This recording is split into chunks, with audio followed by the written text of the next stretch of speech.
Yeah, I'm moving on with my career, with my life, and I'm continuing to stand on my innocence. Just because, settlements and things like that happen doesn't mean that a person is guilty for anything. I would like to remind everyone that just because I look really, really, really guilty does not mean that I am. And I know someone who might agree. Running back? Sorry, 3 people might agree. It's me, O.J. Mahomes. Welcome to That's Good Sports. I am Brandon. I think my best feature is my beard perna. What do you think that your best feature is? I mean, you're a big back, you're good run back. Wait, what did he say twice? I mean, you're a big back, you're good run back. Wait, I actually know the reporter who asked that question. Hello, Mr. Burgundy. Oh, black. Black. All right, Deshaun Watson's suspension has been extended and he was fined, but I'll tell you why the NFL is still a coward. Aqib Talib may have started the fight that led to the death of a youth football coach, and his brother has been arrested and suspected of pulling the trigger. So nothing too serious to discuss today. Welcome back to another episode of Law and Order Sports, episode 163.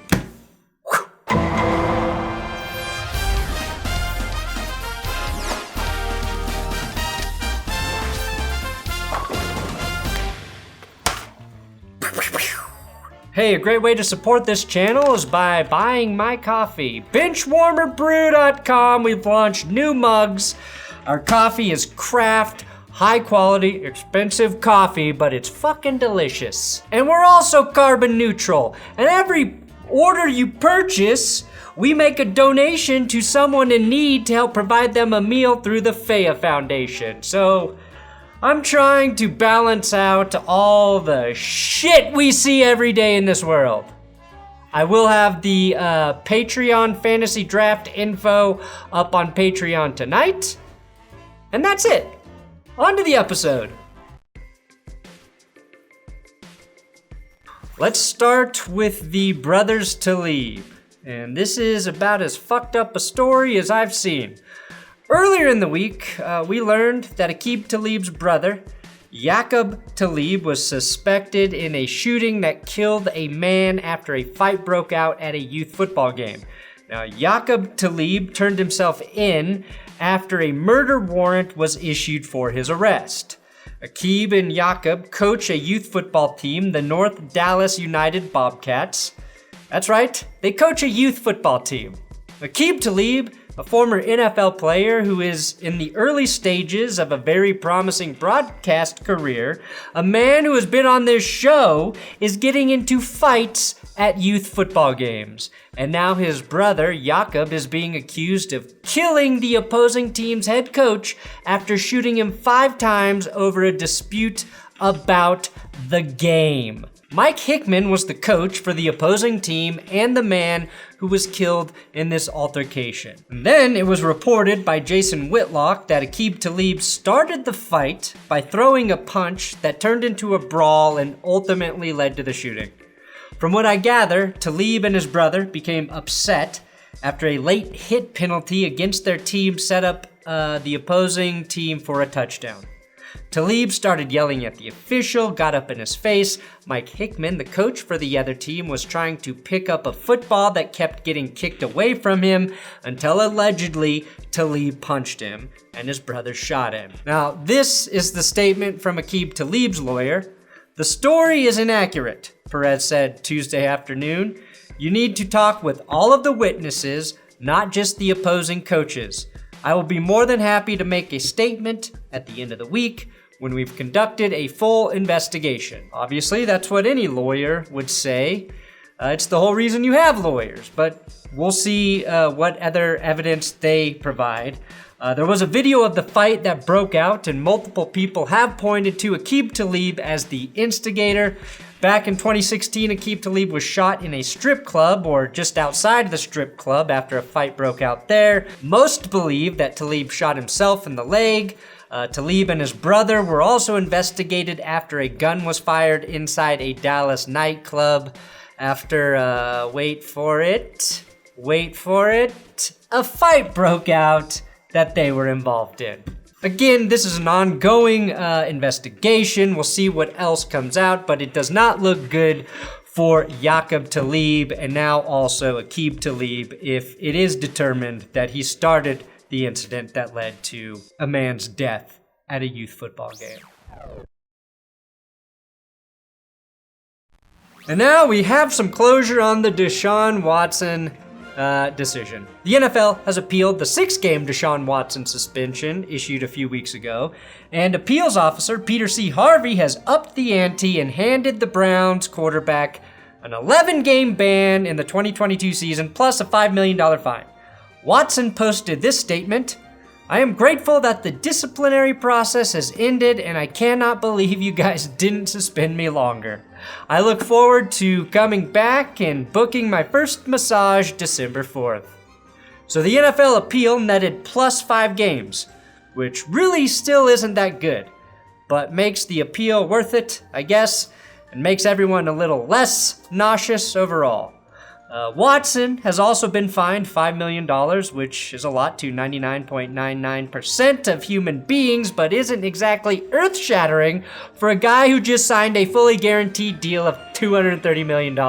Of course, the 11-game suspension means Deshaun Watson will make his Browns regular season debut in Week 13 against who else? The Houston Texans in Houston on December 4th. You don't have to be a conspiracy theorist to wonder if maybe, just maybe, the NFL is happy with how this turned out. 11 games, which is an odd number for a suspension. Feels awfully specific. But when has the NFL ever done anything for the good of ratings? I don't know. If I were the NFL, I would have moved this game to December 25th to honor the world's greatest sexual predator, Santa Claus. That motherfucker kisses your mom like a real Zach Wilson type, keeps a naughty list and watches kids when they sleep, and like Watson, we celebrate him because he's good at his job. Piss off, Santa Claus, you sick son of a bitch! Not in my house, not my house. You come in my house, Santa, you're gonna meet Remington and Winchester. That's what I named my fists, because that's all I need to defend myself and my family. But let's not let my anti-Christmas beliefs stray from the point here. Roger made a statement as well. We know some of you may be upset that we didn't suspend Deshaun Watson for a longer period of time, and that he's serving less than half a game for each case he's settled. But here at the NFL, we promise to make things right by wearing even more pink in the month of October to show just how much we respect women. Seriously, don't put away your sunglasses because it's gonna be bright on the football field. Bright, just like Deshaun's future.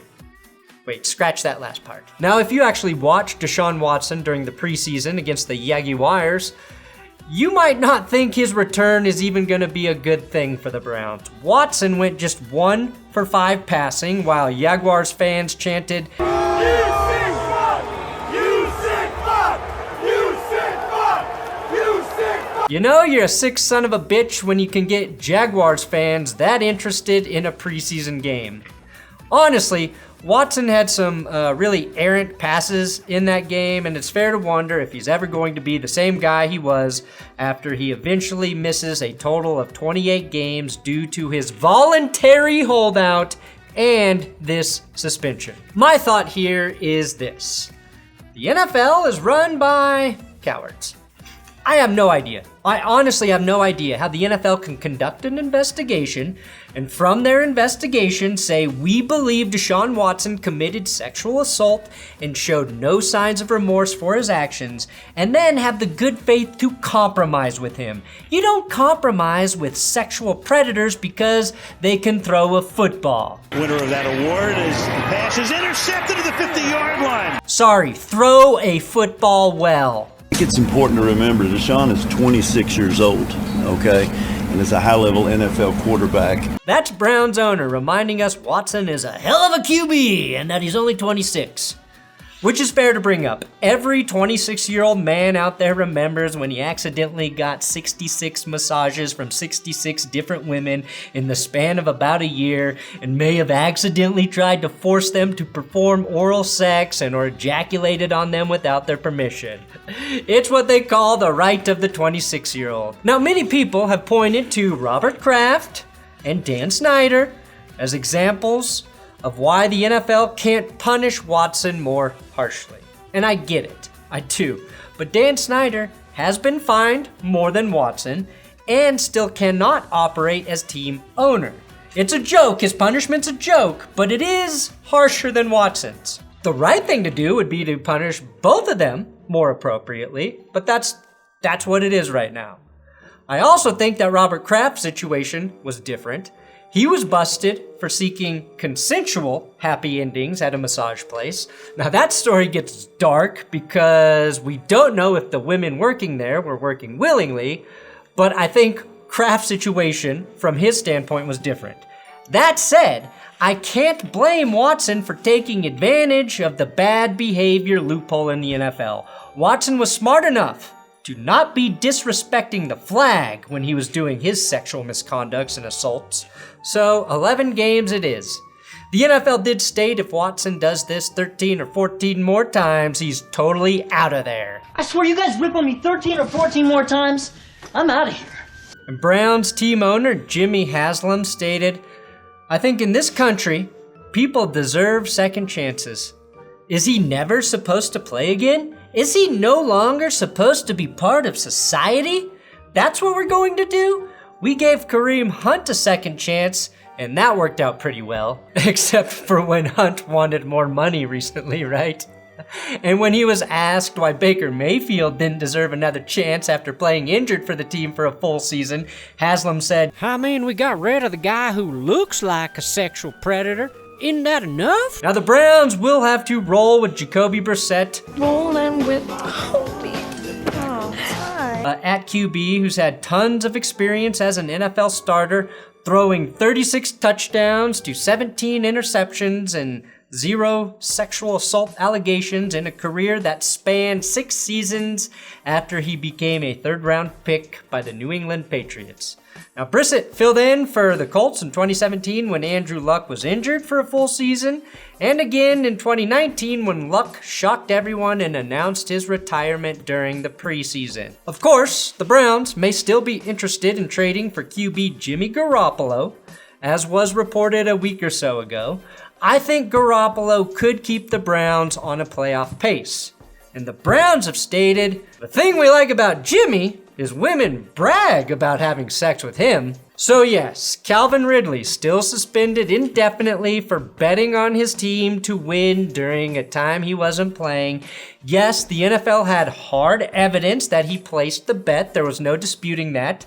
It's a rule, you cannot do that. And yes, the NFL believes sports betting by a player is far worse a crime than sexual misconduct and assault. That's a fact. The NFL did a lot of work to fix its disciplinary process, and it's as whack as ever. Stay tuned for a crazy NFL season coming up. Boom! Please check out my Peyton Manning speed round episode. It's Peyton Manning's entire career done as quickly as possible. I like it. I like it a lot. Everybody who watches it likes it. YouTube said, sorry, you tried something different. We ain't gonna promote it.